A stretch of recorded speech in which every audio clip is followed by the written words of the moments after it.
We are back on Inside Politics today. Our guest is Sam Stockard of the Tennessee Lookout. He's a reporter covering the Tennessee General Assembly, and the General Assembly is coming down roughly approaching the home stretch, although not there quite yet if they're going to get out by April. Sam, let's turn to the 5th District congressional race. Legislature redrew all the lines. They basically divided up Davidson County into 3 different districts. That's created quite a logjam of people wanting to run for the 5th District because now it's a Republican-leaning district. I guess the biggest thing that happened this week is that Beth Harwell decided she was going to get into the race. She's a former House Speaker. She's a former representative with inside Davidson County. But where do you think she stands in the race? Well, a lot of it depends on the Beth Harwell Protection Act sponsored by Senator Frank Nicely.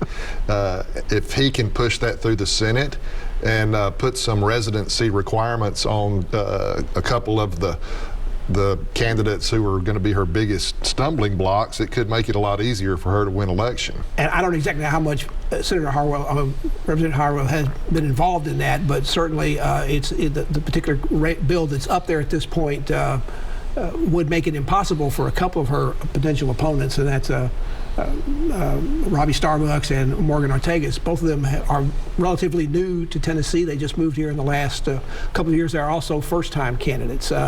Would you put Speaker Harwell as a contender, maybe even a front-runner, although that may depend on what happens with the Trump vote, because there does seem to be a potential division in MAGA land about that? Well, the problem for Beth Harwell right now is that the political landscape has completely changed since she left the legislature and ran to run for governor, and it, for someone who hasn't really been in the public eye for 4 years, it could be difficult, even though she does have a solid backing, but a lot of people have changed in the last 4 years. This residency bill is passed out of the committee in the Senate. You think it'll pass in the Senate, and then what happens in the House? Hasn't moved at all there. It has not gone to subcommittee yet in the House. I mean, it comes up Monday in this on the Senate floor.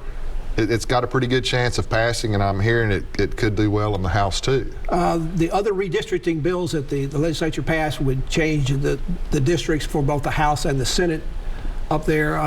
It appears at this point Republicans are likely to gain seats there as well. At least the supermajority will continue to be about as large as it is right now when all is said and done.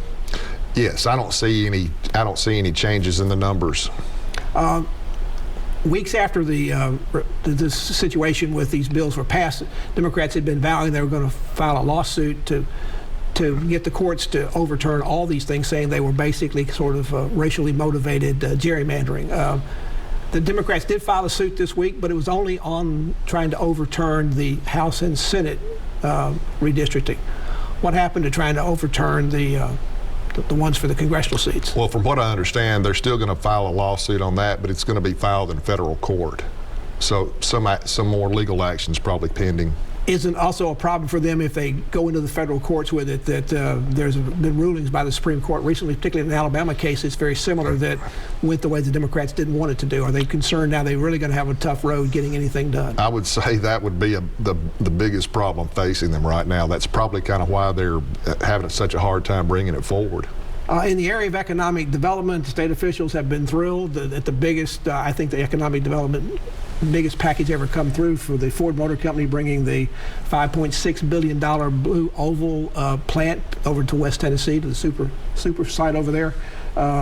They now are starting the construction of both the electric car battery, electric car construction plant, and also a battery plant.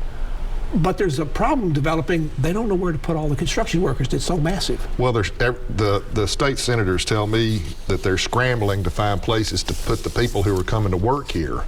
The company out of Michigan, Walbridge, is accustomed to doing this, they tell me, and they'll find ways to house the workers, because it's going to be about 6,000 people at a time at least. And it's going to go for several years. 30,000 plus over 5 years, but considering the mega site is between Memphis and Jackson, you're talking about a lot of driving. So they want to do RV parks and things like that. There are labor union concerns as well. I mean, I think most people understand that the UAW is going to want to organize the actual plants, but there's also a situation that Ford has a national agreement about what to do about union representation on construction projects they have.